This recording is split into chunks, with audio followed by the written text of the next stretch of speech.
Hello YouTube viewers, thank you so much for tuning in, and today I would like to give you a glimpse of a new creation that is coming very soon, and it was inspired by this window. This is an Autocollant from the Dollar Tree, and I have the package right here.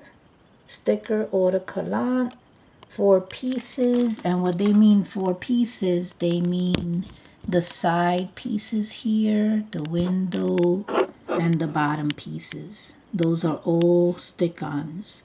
So this inspired me to make a different creation along with this chair and more items. But this chair is from the Guild Show, the miniature event that I went to in September.